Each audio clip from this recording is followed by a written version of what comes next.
Today we're going to talk about vectors.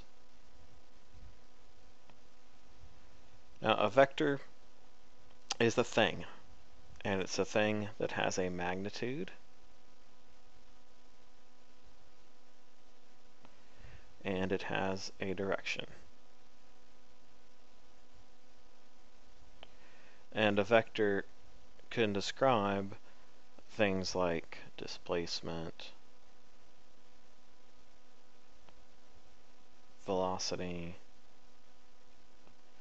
later force, and so forth. These are the main three that we'll talk about in this course. So there we have that. Now I've just made a bunch of kind of general comments so far. What does a vector actually look like? What does it do? Well, a vector usually just kind of looks like an arrow. Okay? And it would be like 4 meters. And it would be at a certain number of degrees. Maybe this is 33 degrees. So this part, the yellow part, is the vector. And notice that it has a magnitude and a direction. Now, before we get too far into this, I want to talk about ways to measure direction. It's really just kind of a recap on the coordinate grid.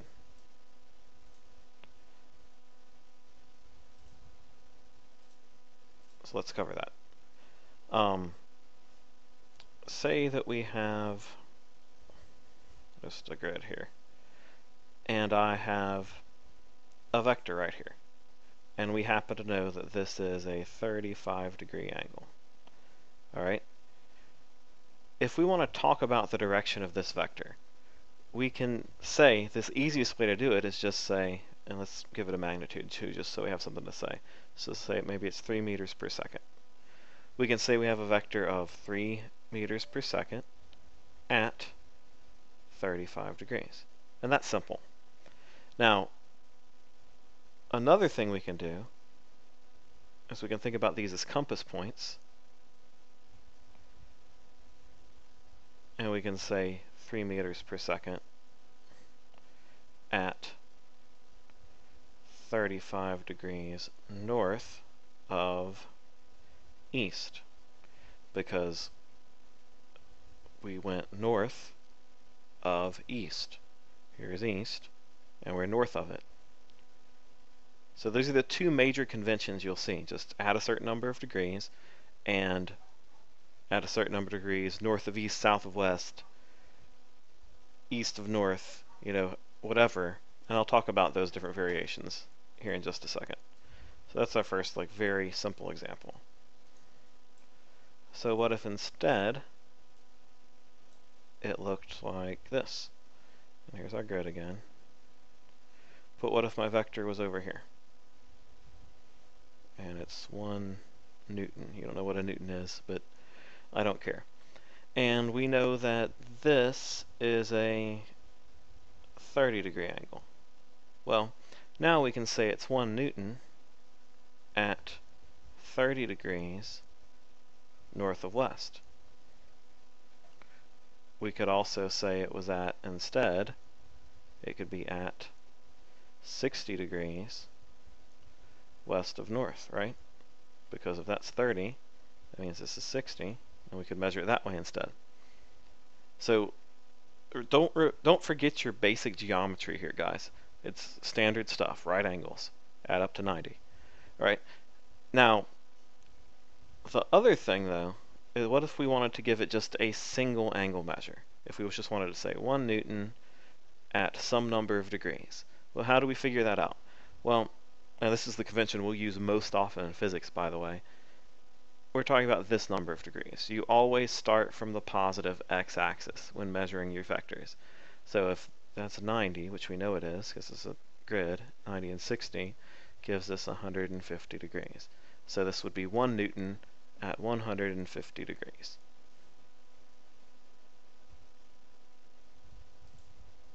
One more quick example, I guess.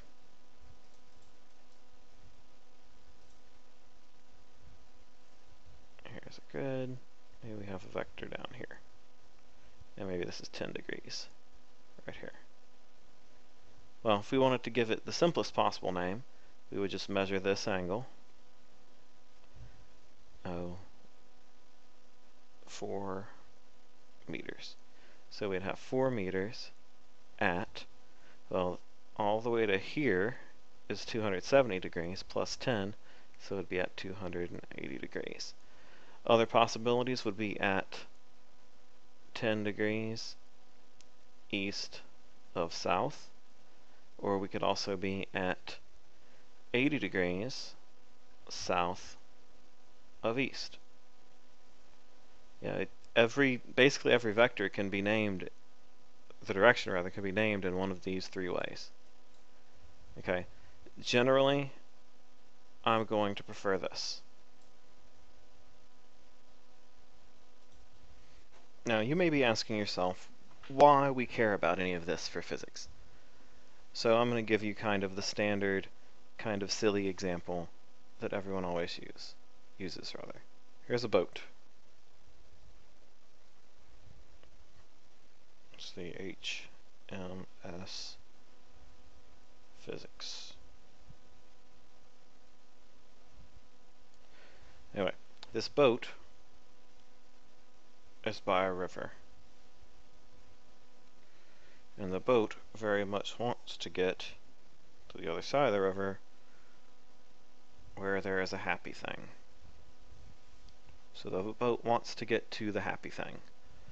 So the boat wants to, this is actually much bigger than the boat actually is. The boat should probably really just be about this size.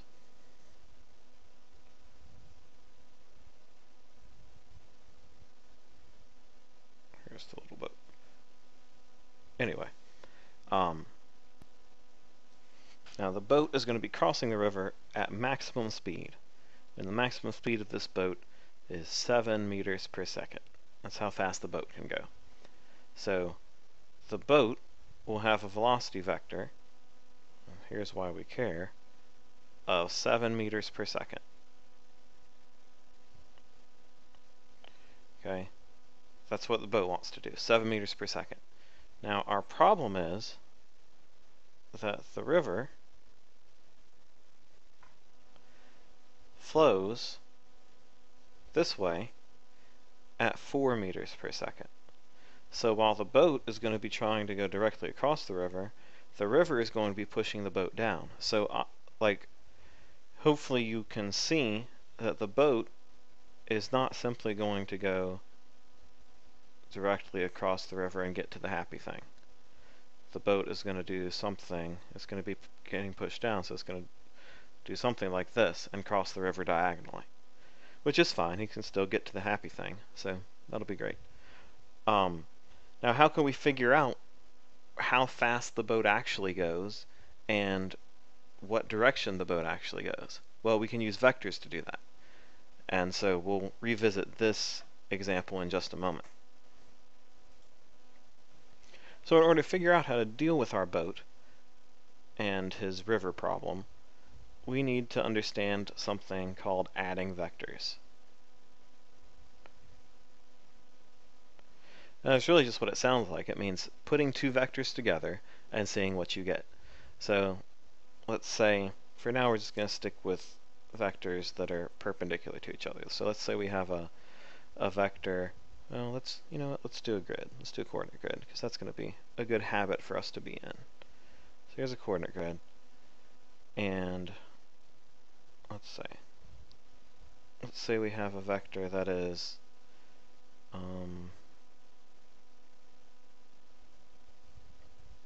4 meters per second at 0 degrees. And we've got another vector that is 6 meters per second at 90 degrees. So let's draw these vectors on. I should have used different colors for those. Oh well. I'll underline this one in green.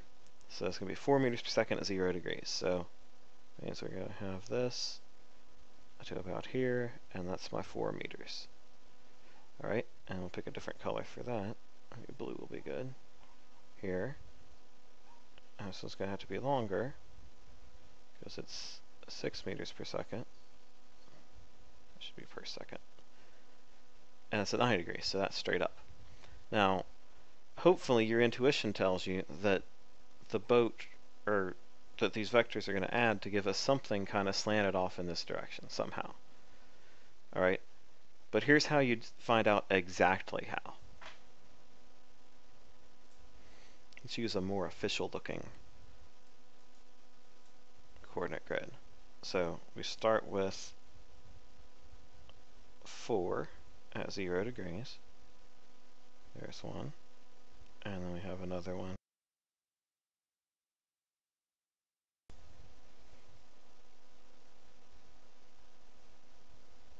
And we'll have another one that is 6. So that's 4, 5, 6 at 90.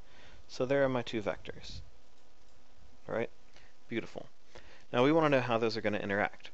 Well, there are a couple of different methods. The first is the parallelogram method.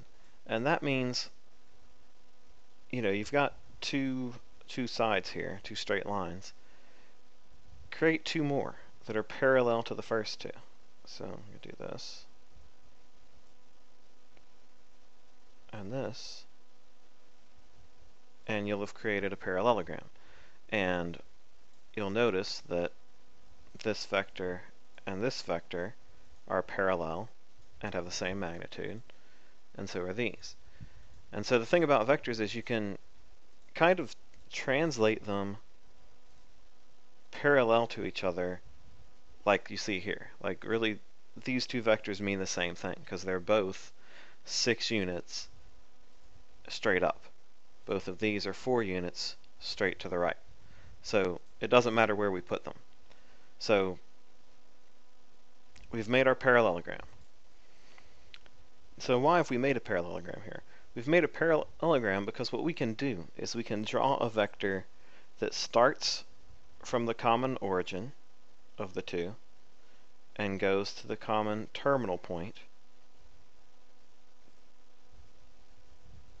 And that vector will be our resultant vector. And a resultant vector is basically what it sounds like. It's what you get. It's the result. So if we added these 2 vectors, which you see here, we would get this red vector. And that's called the parallelogram method. Now, another method that is sometimes used,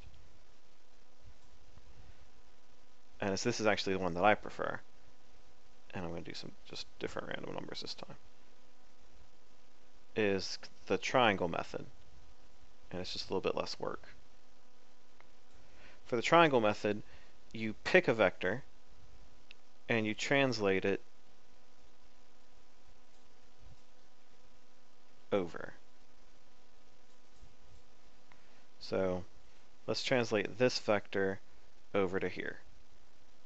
I usually translate the vertical one. I'm not sure why. Alright, I'm going to give it a related color. So, well, now it's purple. So we'll make the translated one purple too. So we need this to be the same vector, but over here instead. Okay, and then for the resultant, we'll do green for the resultant. Well, I keep messing that up. For the resultant, you just start from the first one and go here. And I'll just leave it black. That'll be fine. And that's your resultant vector. Alright? Now, this is just how it works graphically. You can use either method that makes sense to you. Like I said, I've always kind of liked the triangle method better because you can, you go right and then you go up, and that tells you where to go. And so there we go. We go there. But, if you want to see that full box, then maybe the parallelogram method works better for you. Now, right now we're going to be talking about perpendicular vectors, but we can actually do this with any 2 vectors. If I have this vector and that vector, I can still do it. I can just move this vector over here, and what's that do? It goes over 3 and up 1, 2, 3, 4, 5. Over 3 and up 5. So I can go over 3 and up 1, 2, 3, 4, 5. And this one goes over 1, 2, 3, 4, 5, 6, and down 2. So go over 6 and down 2. There we go. And then my resultant would be here. Oh gosh. Okay. It's still a parallelogram, and this method still works. We could do the same thing with a triangle. We could still, we could have just not had that one, and that method still works too.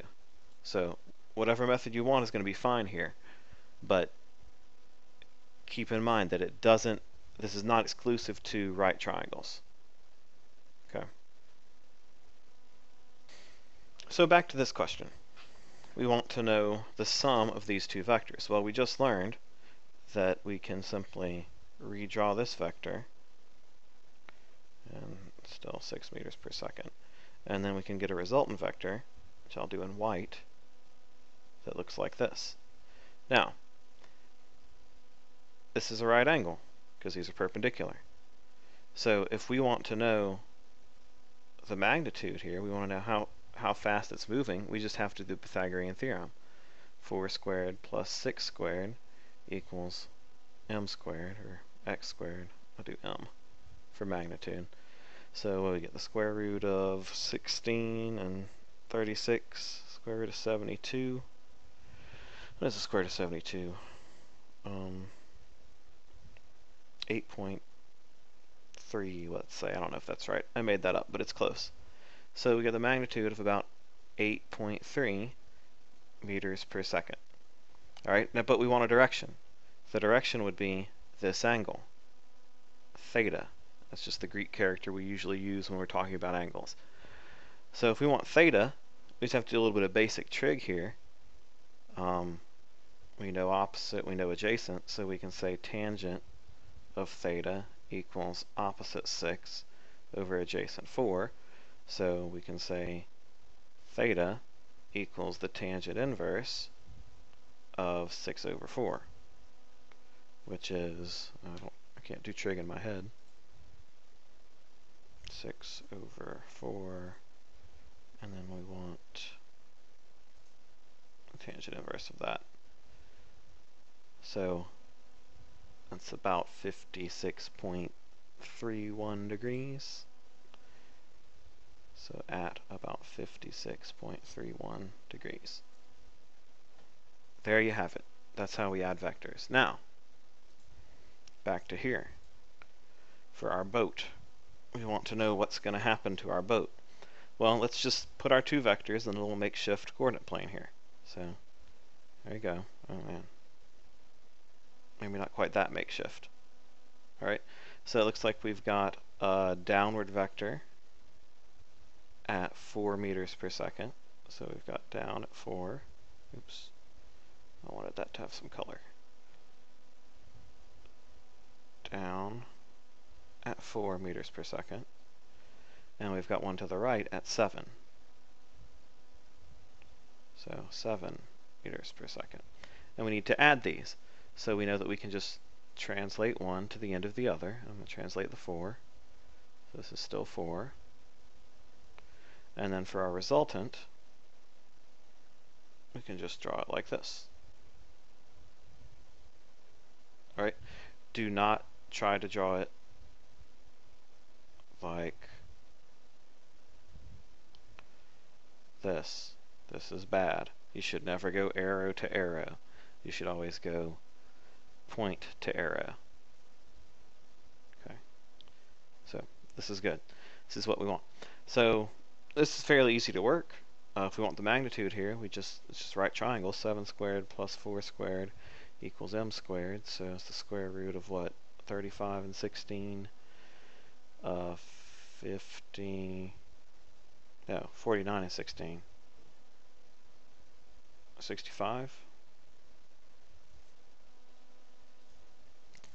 So that's going to be about 8.1.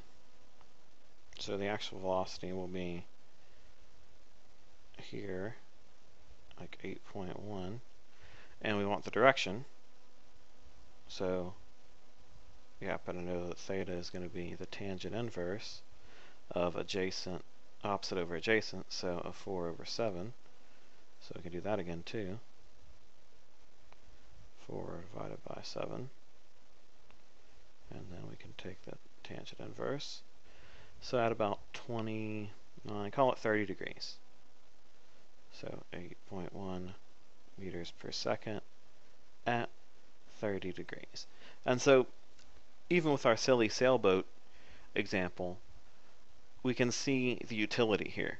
So if we have two different speeds or two different forces or what have you, we can figure out what direction and how fast, or what direction and how hard, or what direction and how far the actual motion or movement or force happens.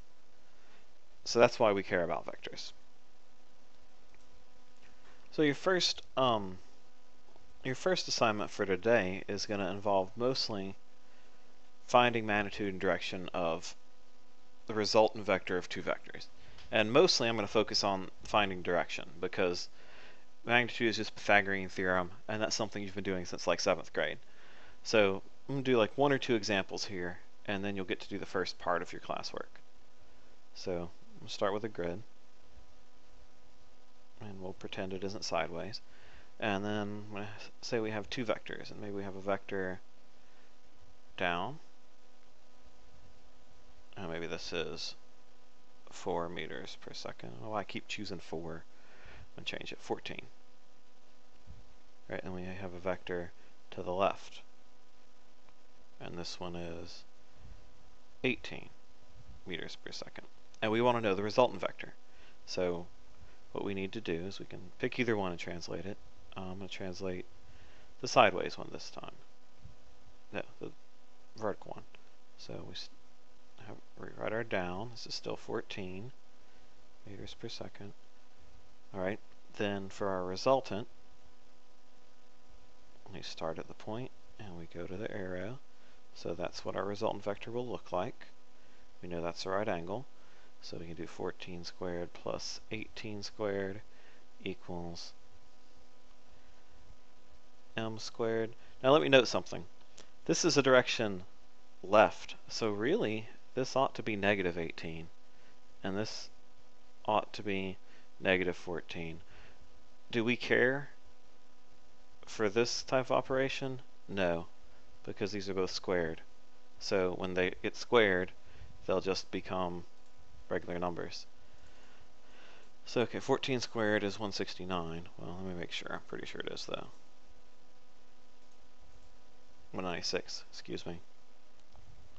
196. And 18 squared, I don't know, 324. 324. So that plus 196 is that, then we need the square root of that. So our resultant magnitude is going to be about 22.8. So we have about 22.8 meters per second. And we need the direction, which is this. We need theta. And we know that theta equals the tangent inverse of adjacent over hypotenuse. So adjacent would be negative 14. Or opposite over. I said that completely wrong. Tangent, as we all know, is opposite over adjacent. I don't know why I said it differently. Opposite is negative 14. I plugged the right number in. Over negative 18. So we can ignore the negatives here because 14 over 18 stays positive. Okay, and then we can do the tangent inverse, and we get 37.87 degrees. Alright, so that's theta. Theta is about 37.9 degrees. That is not the direction of our vector. The direction of our vector is this whole angle, from here all the way to here. So this much is 180. So we got to add 37.8 to that, so we get what? 9, excuse me, 975, 257.9 degrees. So our resultant vector here is 22.8 meters per second at 257.9 degrees. And actually, I want to make this note. Oops, my touchpad's acted funny. I don't want you to put negatives here. I didn't anyway because I knew that it canceled, but putting negatives in when you try to find theta can cause you a little bit of grief.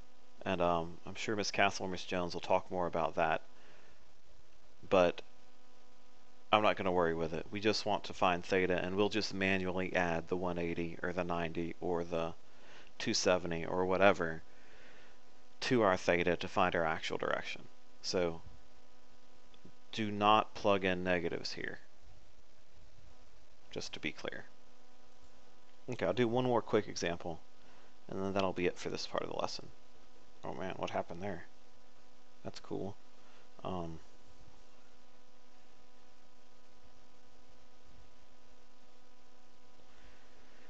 Anyway,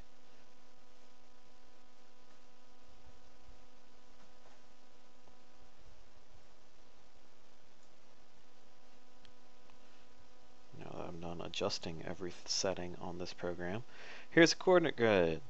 Hooray! That's a Christmas time coordinate grid. Well, let's do like a kind of silly example. What if we have 4 meters and 2 meters? What's the resultant vector? Well, this is technically negative 2 meters. So in this case, when they're in the same direction or opposite directions, you either just add them or subtract them. So the resultant vector here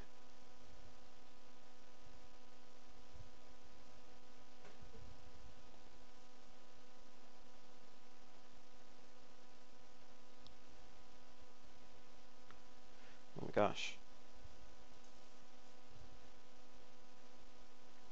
The resultant vector here would just be 2 meters in the positive direction.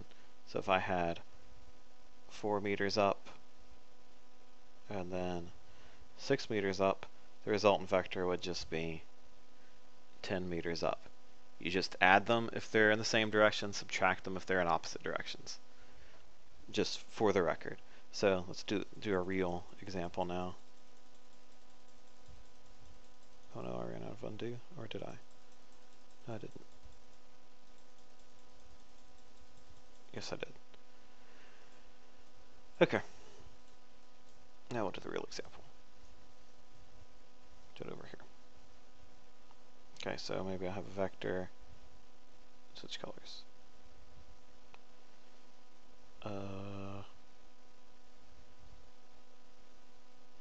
Up at 3 newtons and left at 4 newtons.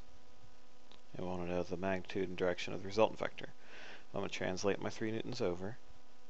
And really, I hope you can see why it's probably more advantageous to do this on graph paper. But right now, these are all simple, so it doesn't really mess with us that much. But it'd be a lot cleaner and easier to look at if it was on graph paper. Okay, so Pythagorean theorem here: 3 squared plus 4 squared equals m squared. What's that? The square root of 16 and 12, square root of 28. So that's about 5.2, something like that. So it's going to be 5.2 newtons. Need our direction. Theta is the tangent inverse of opposite over adjacent. Again, this could have been -4, but here it wouldn't have mattered, and we're going to ignore it when we do the trig. So opposite is 3, adjacent is 4, tangent inverse of 3/4.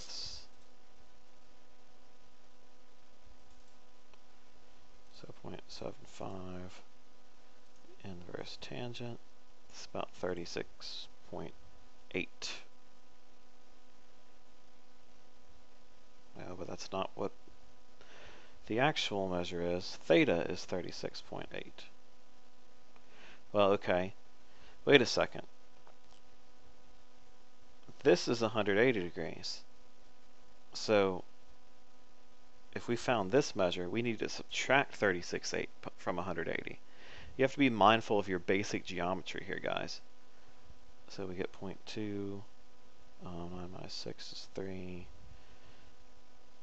17 minus 3 is 4. So it's actually at 143.2 degrees. So be careful with that kind of stuff. You really have to pay attention to what you're doing, what you're finding.